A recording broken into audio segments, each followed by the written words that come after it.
တိုဘီဟာစာချက်ရတာကိုဝါသနာမပါပဲကွန်ပျူတာဂိမ်းတွေကိုအသေးအတန်ဆွဲလန်းနေတဲ့တာမန်ကျောင်းသားလူငယ်တစ်ယောက်ဖြစ်ပါတယ်။သူနဲ့သူ့တငယ်ချင်းတွေဟာစာသင်ခန်းထဲမှာတင်ဆီယာမခိုးပြီးဂိမ်းဆော့ကြတဲ့အထိဆွဲလန်းခဲ့ကြတာပါ။တိုဘီဟာဂိမ်းဆော့ရင်ငွေတွေအများကြီးနိုင်ခဲ့ပြီးအဲ့ဒီပတ်စံနဲ့ပဲသူ့ကိုယ်သူထောက်ပံ့ခဲ့ပါတယ်။ဂိမ်းထဲမှာငွေတွေအများကြီးထပ်နိုင်လာတဲ့အခါမှာတော့သူတို့အိမ်ကအဖိုးကြီးအိမ်စီရဲ့ credit card ကိုယူပြီးဂိမ်းအကောင့်နဲ့ချိတ်ဆက်လိုက်ပါတယ်။အဲ့ဒီကရတဲ့ပတ်စံတွေနဲ့သူဟာကားအသစ်ဆက်တစ်စီးကိုပါဝယ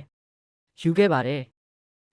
သူဟာအဲ့ဒီကားအသစ်ကြီးကိုကျောင်းကိုမောင်းလာတဲ့အခါကျောင်းအုပ်ရုံးခန်းကိုခေါ်ယူတတိပေးခြင်းခံရပါတယ်။ဆီယာမကသူ့ရဲ့မိဘတွေကိုဖုံးဆက်အကြောင်းကြားဖို့လုပ်တဲ့အခါတိုဘီကမိဘတွေကိုဖုံးမဆက်ဘဲသူ့ရဲ့ကျောင်းတွင်အမှတ်တွေကိုပဲနှုတ်လိုက်ဖို့ပြောပါတယ်။ဒါပေမဲ့ဆီယာမကတိုဘီမှာနှုတ်เสียအမှတ်တောင်မကျန်တော့ကြောင်းပြန်ပြောခဲ့ပါတယ်။တိုဘီကအရှုံးမပေးဘဲကျောင်းအတွက်နီယုံမီဆိုင်အသစ်တစ်ခုဝယ်ပေးမယ်လို့ကန့်လန့်တဲ့အခါမှာတော့ဆီယာမကကျောင်းကိုလက်ထိုးလို့မရကြောင်းဒေါသတကြီးနဲ့ညှင်းပယ်ခဲ့ပါတယ်။ဆီယာမကတိုဘီကိုသူ့ရဲ့မောင်နှမတွေလို့ဘာလို့စာတော်နဲ့ကြောင်းမပြီးနိုင်ရတာလဲလို့နှိုင်းရှင်ပြောဆိုပြီးနောက်တစ်ချိန်မှာဘလို့အသက်မွေးဝမ်းကြောင်းပြုမလဲဆိုတာစိတ်ပူမိကြောင်းစူပူချင်းမောင်းပြီးမှပြန်လွတ်လိုက်ပါတယ်။ကျောင်းခန်းထဲကထွက်လာတဲ့အခါကျောင်းသားအလုံးကသူ့ရဲ့ကားအသစ်ကြီးပေးမှဝိုင်းအောင်ပြီးအံ့အားသင့်တကြီးကြည့်နေကြပါတယ်။တိုဘီကသူတို့ကိုဂယုမဆိုင်ဖဲသူ့ရဲ့ရီးစားကောင်းမလေးကိုခေါ်ပြီးကားလျှောက်မောင်းရင်းမုတ်လိုက်ကျွေးခဲ့ပါတယ်။အိမ်ပြန်နောက်ကျတဲ့အခါကားကိုအိမ်ပြင်မှာရက်ပြီးအိမ်စီဖိုးကြီးတူအန်ကိုကားအတွင်းထဲသွင်းပေးဖို့ပြောကသူကတော့မိဘတွေမသိအောင်အိမ်ထဲကိုခိုးဝင်ဖို့ကြိုးစားပါတယ်။ဒါပေမဲ့အိမ်စီဖိုးကြီးကကားအသစ်တွေအကြောင်းကောင်းကောင်းနားမလည်တာကြောင့်ကားရဲ့အချက်ပေးတန်မြည်အောင်မှားယွင်းလုပ်မိပြီးတအိမ်လုံးကိုနိုးသွားစေခဲ့ပါတယ်။အိမ်ထဲရောက်တဲ့အခါသူ့ရဲ့ဖေဖေနဲ့မေမေကလှေကားရင်းမှာစောင့်နေကြပြီးဖေဖေကအိမ်ပြန်နောက်ကျရုံတင်မကပဲအတုံးမကျတဲ့နေရာမှာပတ်စံတွေဖြုံးတီးပြီးကားဝယ်ရမလားဆိုပြီးစူပူပါတော့တယ်ဒီလိုသာဆက်ဖြုံးနေရင်မကြခင်အိမ်ဒီဝါလီခံရလိမ့်မယ်လို့သတိပေးတဲ့အခါတိုဘီကဒါဟာ online game ကနေသူကိုယ်တိုင်ရှာဖွေထားတဲ့ပတ်စံဖြစ်တယ်လို့ပြန်ပြောပါတယ်။ဒါပေမဲ့ဖေဖေကစာကိုပဲအလေးနဲ့ထားဖို့နဲ့မဟုတ်ရင်အကျိုးဆက်ကိုခံစားရမယ်လို့ပြောပြီးထွက်သွားပါတယ်။မေမေကလည်းသူ့ကိုစာပဲကောင်းကောင်းမွန်မွန်တင်စေချင်တာဖြစ်ပြီးမိဘတွေကိုစိတ်မပူစေချင်ဘူးလို့ပြောကထွက်သွားခဲ့ပါတယ်။နှစ်တွေကြာလာပေမဲ့တိုဘီရဲ့ဂိမ်းဆွဲလန်းမှုကမပြောက်သွားပဲတက္ကသိုလ်တက်ရမယ့်အချိန်ကိုရောက်လာခဲ့ပါတယ်။သူဟာအစိုးရတက္ကသိုလ်တော်တော်များများမှာကျောင်းဝင်ခွင့်မရခဲ့ပါဘူး။အခြေအနေတွေကြုံနေရတာတောင်သူကတော့တတိမဝင်သေးပဲဂိမ်းဆက်စော့ဖို့ပလေးစတေရှင်နဲ့ DVD ဆက်တွေကိုထပ်မံဝယ်ယူခဲ့ပါတယ်။အိမ်ပြန်ရောက်တဲ့အခါမိဘတွေကကျောင်းဝင်ခွင့်အခြေအနေကိုမေးမြန်းရမှာတိုဘီကသူ့ပုဂ္ဂလိကတက္ကသိုလ်တစ်ခုမှာကျောင်းဝင်ခွင့်ရထားပြီးကျောင်းလာခကလည်းတိတ်မကြီးဘူးလို့လိန်ညာပြောဆိုခဲ့ပါတယ်။ဖေဖေကတော့တိုဘီဟာစာတင်မဲ့သူမဟုတ်တာကြောင့်ပတ်စံအလားအသမဖြုံးခြင်းပဲကောလိပ်အသေးစားတစ်ခုမှပဲတက်ဖို့ပြောပါတယ်။တိုဘီကသူ့မှာပတ်စံရှိပြီးမိမိဘာသာကျောင်းလာခပေးနိုင်ကြောင်းပြန်ပြောပါတယ်။ဖေဖေနဲ့မေမေတို့တိုဘီကိုပုဂ္ဂလိကတက္ကသိုလ်ထားဖို့ကိစ္စနဲ့ပတ်သက်ပြီးစကားများနေချိန်မှာတိုဘီကတော့သူ့အခန်းထဲဝင်ပြီးဂိမ်းဆော့ဖို့ပြင်ဆင်ပါတယ်။ဒါပေမဲ့သူ့ရဲ့ဂိမ်းအကောင့်ဟာဖျက်သိမ်းခြင်းခံလိုက်ရပြီဆိုတာကိုသိလိုက်ရပါတယ်။သူဟာ electronic ဆိုင်ကိုပြန်သွားပြီး short ဈေးနဲ့ရတဲ့ DVD ချက်အမြောက်များကိုဝယ်ယူခဲ့ပါတယ်။အိမ်ပြန်ရောက်လို့မိဘတွေကို DVD ဆက်တွေနဲ့ပြသဖို့ပြင်ဆင်ချိန်မှာပဲအဲ့ဒီပစ္စည်းတွေဟာတခုမှအသုံးမရပဲပျက်စီးနေတာကိုတွေ့ရပါတယ်။ဆိုင်ရှင်စီပြန်သွားပြောတဲ့အခါဆိုင်ရှင်ကဒီပစ္စည်းတွေဟာအာမခံလည်းမရှိလဲလှယ်ပေးလို့လည်းမရကြောင်းဒါကြောင့်မို့လို့ဈေးပေါပေါနဲ့ရောင်းတာဖြစ်ပြီးဒါကိုလူတိုင်းသိထားတဲ့အခြေခံအသိဉာဏ်ဖြစ်ကြောင်းပြောကအကုန်လုံးကိုအမိုက်ပုံနဲ့တွားပစ်ဖို့နှင်လွတ်ပါတယ်။တိုဘီကဒေါသထွက်ပြီးဆိုင်ထဲကမှန်စားပွဲကိုရိုက်ခွဲလိုက်တာကြောင့်ဆိုင်ရှင်ရဲ့ပါရိုက်ခြင်းကိုခံရပြီးထပ်မံအလုပ်မခံရခင်အမြန်ထွက်ပြေးခဲ့ရပါတယ်။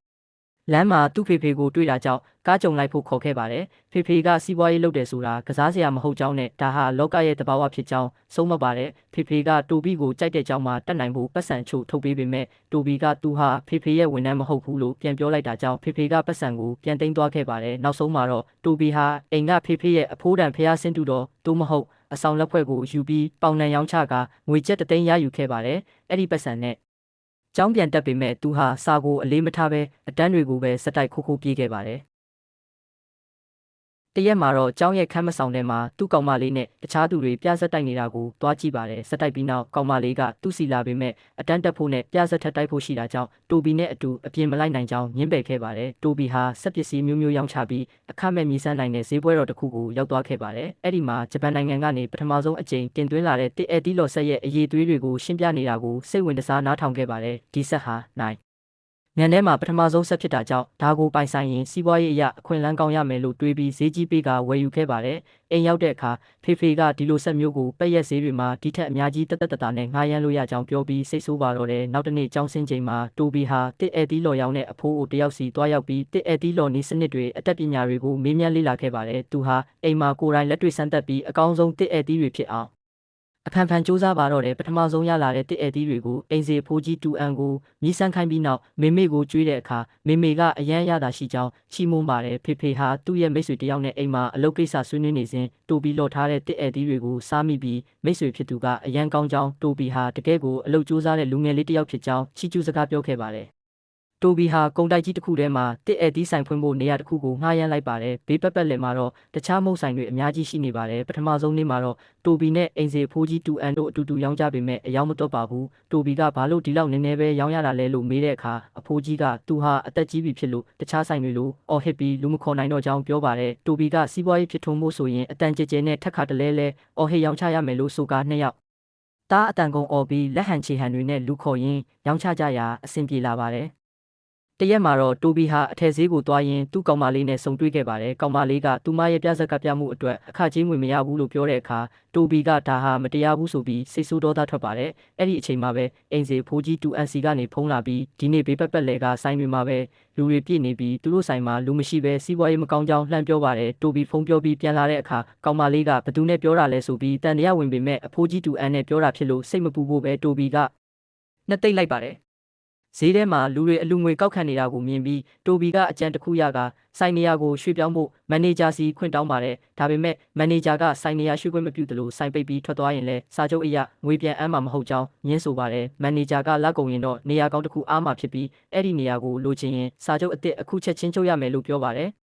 တိုဘီဟာစာမွေးပွဲဖြေဆိုခန်းထဲရောက်နေချိန်မှာသူ့ရဲ့ဖုန်းကအိတ်ထဲမှာစက်တိုက်မိနေပါတယ်ပထမတော့သူဂယုမဆိုင်ပေမဲ့နောက်ဆုံးမှာတော့ဖုန်းကိုထုတ်ကြည့်လိုက်ပါတယ်ဆီယာမကဖုန်းကိုကင်လိုက်ရင်စာခိုးချတယ်ဆိုပြီးအေးအေးယူမယ်လို့ချိန်ချောက်တဲ့အခါတိုဘီကခဏတာတွေဝေသွားပြီးနောက်သူ့ရဲ့လွယ်အိတ်နဲ့ဖုန်းကိုယူကာစာမွေးပွဲခန်းထဲကနေလှည့်ထွက်သွားခဲ့ပါတော့တယ်ဖုန်းထဲကသတင်းစကားအရသူကုံတိုက်ကိုအမြန်ပြေးလာတဲ့အခါသူတို့ရဲ့တစ်အဲတီးဆိုင်မှာလူတွေအများကြီးတန်းစီဝယ်ယူနေကြတာကိုတွေ့ရလို့အယမ်းဝမ်းသာသွားပါတယ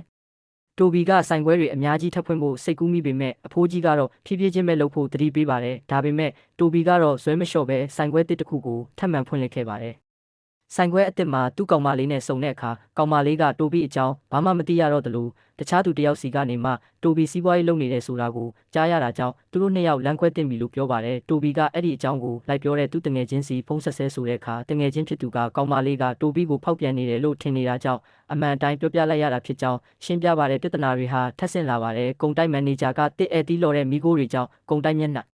အားချက်တွေဝါကုန်ပြီးပျက်စီးနေကြောင်းဒါကိုမဖြေရှင်းနိုင်ရင်စာချုပ်ဖြတ်သိမ်းမယ်လို့တတိပေးပါတယ်တိုဘီနဲ့အဖိုးကြီးတူအန်တို့ဟာကုန်တိုက်ပိတ်ချိန်ညဘက်တွေမှာမျက်နှာချက်ကိုလိုက်လံဆေးတုပ်ကြပါတယ်တညမှာတော့မေမေရဲ့အကူအညီနဲ့ဆေးတုပ်နေရင်ဆေးတုပ်ဖို့နည်းနည်းပဲလိုတော့တဲ့အချိန်မှာလုံခြုံရေးဝန်ထမ်းတွေရောက်လာပြီးအချိန်ကုန်ပြီဖြစ်လို့ထွက်သွားဖို့မောင်းထုတ်ပါတယ်တိုဘီကပတ်စံနှဲငယ်ပေးပြီးလက်ထိုးဖို့ကြိုးစားပေမဲ့လုံခြုံရေးအရာရှိကပတ်စံကိုပြန်ပေးပြီးမိခင်ဖြစ်သူကိုတားဖြစ်သူအားဆုံးမဖို့နဲ့ပစ္စည်းတွေအကုန်လုံးယူပြီးထွက်သွားဖို့ပြောပါတယ်မေမေကတိုဘီကိုနောက်နေ့မှာနိုင်ငံကူးလက်မှတ် passport သွားလုပ်ဖို့ပြောပေမဲ့တိုဘီကတော့ပြဿနာကိုမနှက်ဖြန်မနှက်မှာအပြီးဖြေရှင်းမယ်လို့ဆွညင်းပါတယ်။အဲ့ဒီအခါမှာမေမေကငိုယိုပြီးသူတို့မိသားစုဟာကျွေးမိတွေအမြောက်များတင်နေတာကြောင့်မောင်နှမတွေအတွက်တရုတ်နိုင်ငံကိုပြောင်းရွှေ့နေထိုင်ကြတော့မယ်လို့ဖွင့်ပြောပါတော့တယ်။တိုဘီကမိသားစုဝင်တယောက်ဖြစ်ပါလျက်နဲ့ဒါတွေကိုဘာလို့မသိရတာလဲဆိုပြီးဒေါသတကြီးမေးမြန်းကသူ့ရဲ့တစ်အဲတီလုပ်ငန်းကအဆင်ပြေနေပြီဖြစ်လို့ကျွေးမိတွေကိုသူဆက်ပေးနိုင်ကြောင်းပြထောပါတယ်ဒါပေမဲ့မေမေကတော့ငိုယုံတောင်းဝန်နိုင်ပြီးမိသားစုတွေအတူတူရှိနေဖို့ပဲတောင်းပန်ပါတယ်နိုင်ငံကူးလက်မှတ်ရုံးမှာတပ်ပုံရိုက်ခန်းဒီချိန်မှာတော့တိုဘီကတန်းစီနေရာကနေရုံထွက်ပြီးမိဘတွေကိုတူတီမှာပဲကြံခဲ့ပြီးစာဆက်တင်မဲ့ဖေဖေရဲ့ဝန်ထမ်းအဖြစ်လုပ်ကင်ပြီးကျောင်းလာခတောင်းမယ်လို့ပြောကကြံရစ်ခဲ့ပါတယ်လေးစိတ်မှာဖေဖေကတစ်အဲတီလုပ်ငန်းကိုဆွတ်လွတ်ပြီးစာပဲအာယုံစိုက်ဖို့နောက်ဆုံးအနေနဲ့ဆုံးမခဲ့ပါတယ်နောက်တနေ့မနက်မှာတိုဘီကုန်တိုက်ကိုသွားတဲ့အခါမန်နေဂျာကဆိုင်ခွဲအားလုံးကိုပိတ်သိမ်းပြီးထွက်သွားဖို့အမိန့်ထုတ်ပြန်လိုက်ပါတော့တယ်သူအိမ်ရှိမှာစိတ်ပြက်လက်ပြက်လှဲလျောင်းနေတော့အမျိုးသမီးအချို့သူ့အိမ်တကားမှာစာတစောင်ကိုဖတ်နေတာမြင်ရပါတယ်တွားကြည့်တဲ့အခါအဲ့ဒီစာဟာတရားရုံးကထုတ်ပြန်ထားတဲ့အိမ်ဒီဝါလီခံရကြောင်းအကြောင်းကြားစာဖြစ်နေလို့တိုဘီဟာအလွန်စိတ်ပြက်သွားပြီးအဲ့ဒီစာကိုအမိုက်ပုံနဲ့လွှင့်ပစ်လိုက်ပါတယ်လမ်းပေါ်မှာရှောက်သွားနေရင်သူ့ကောင်မလေးနဲ့ပြန်ဆုံပါတယ်။သူဟာကောင်မလေးကိုဖက်ပြီးငိုကြွေးမိပါတယ်။ကောင်မလေးကတစ်အဲတီးလုပ်ငန်းကိုလက်လွတ်ပြီးကြောင်းပြန်တက်ဖို့နဲ့သူမကကူညီပေးမယ်လို့ဖြောင်းဖြပါတယ်။သူတို့ကားထဲမှာထိုင်ရင်ကောင်မလေးအိမ်ကယူလာတဲ့ပင်လယ်ရေမော်ကြောကိုစားမိယာကနေတိုဘီဟာပင်လယ်ရေမော်လုပ်ငန်းကိုနောက်ထပ်ခြေလှမ်းတစ်အနေနဲ့လုပ်ကင်ဖို့အကြံရရှိသွားပါတယ်။သူဟာဘဏ်ကိုသွားပြီးချင်းငွေလျှောက်ထားပေမဲ့ဘဏ်မန်နေဂျာကချင်းငွေလျှောက်ထားသူတွေအများကြီးရှိနေတာကြောင့်မချမ်းသာတဲ့လူငယ်လေးကိုချင်းမပေးနိုင်ကြောင်းညှင်းဆိုပါတယ်။တိုဘီကသူ့ရဲ့စက်ကြောင်းကိုနားထောင်ပေးဖို့အနုညွတ်တောင်းပန်တဲ့အခါမန်နေဂျာကသူ့ကိုဆွဲဆောင်နိုင်ဖို့အခွင့်အရေးတစ်ကြိမ်ပဲပေးပါတယ်။တိုဘီကပင်လယ်ရေမော်ကျော်ဖို့စူးစမ်းရင်းရခဲ့တဲ့မီးလောင်တန်ရအမာရွတ်တွေကိုပြသပြီးပထမဆုံးဝယ်ခဲ့တဲ့ပင်လယ်ရေမော်တွေဟာပုတ်တိုးပျက်စီးသွားခဲ့ကြောင်းဒါကြောင့်မို့လို့စိုက်ပျိုးရေးနဲ့အစားအသောက် ဆိုင်ရာတက္ကသိုလ်တစ်ခုကိုတွားရောက်ကလေဟာနယ်စနစ်နဲ့ထုတ်ပိုးခြင်း vacuum packing နည်းပညာတွေကိုလေ့လာခဲ့ရကြောင်းစိတ်အားထက်သန်စွာရှင်းပြခဲ့ပါတယ်။ဘန်ကပြန်မှာတော့တိုဘီနဲ့အဖိုးကြီးတူအန်တို့ပင်လယ်ရေမော်တွေအများကြီးဝယ်ပြီးအကောင်းဆုံးအရသာရဖို့အကြိမ်ကြိမ်ကြော်ပြီးစမ်းသပ်ကြပါတယ်။ပတ်စံတွေကုန်ဆုံးလာတဲ့အခါတိုဘီဟာသူ့ရဲ့ကွန်ပျူတာနဲ့ဂိမ်းဆက်တွေပစ္စည်းတွေအကုန်လုံးကိုရောင်းချပြီးရေမော်တွေထပ်ဝယ်ခဲ့ပါတယ်။အဖိုးကြီးတူအန်ကပတ်စံတွေအများကြီးဆုံးရှုံးနေပြီဖြစ်လို့လက်လျှော့ဖို့ပြောပေမဲ့တိုဘီကတော့အောင်မြင်သွားရင်ဒီပတ်စံတွေအကုန်ပြန်ရမှာမို့လို့ဇွဲမလျှော့ဖို့ပြောပါတယ်။အဲ့ဒီအချိန်မှာကောင်မလေးစီကနေကြောင်းအပ်နှံမှုနောက်ဆုံးရက်ဖြစ်ကြောင်းဖုံးဆက်သတိပေးတာကြောင့်တိုဘီဟာကြောင်းကိုအချိန်မီသွားပြီးကြောင်းအပ်ခဲ့ပါတယ်။ညဘက်မိုးရွာနေချိန်မှာတစ်တာတွေနဲ့ရေမော်တွေတဲလာပြီးအဖိုးကြီးတူအန်ကိုရေမော်ထက်ကျော်ဖို့ရှာဖွေတဲ့အခါအဖိုးကြီးဟာသတိလစ်ပြီးခေါင်းမှာသွေးတွေနဲ့လဲကျနေတာကိုတွေ့ရပါတယ်။တိုဘီဟာအဖိုးကြီးကိုဆေးရုံကိုအမြန်ပို့ဆောင်ပေးခဲ့ရပါတယ်။ကံကောင်းထောက်မစွာနဲ့အဖိုးကြီးဟာတက်တာသွားပြီးရက်အနည်းငယ်အတွင်းဆေးရုံကဆင်းခွင့်ရခဲ့ပါတယ်။အဖိုးကြီးဆေးရုံကဆင်း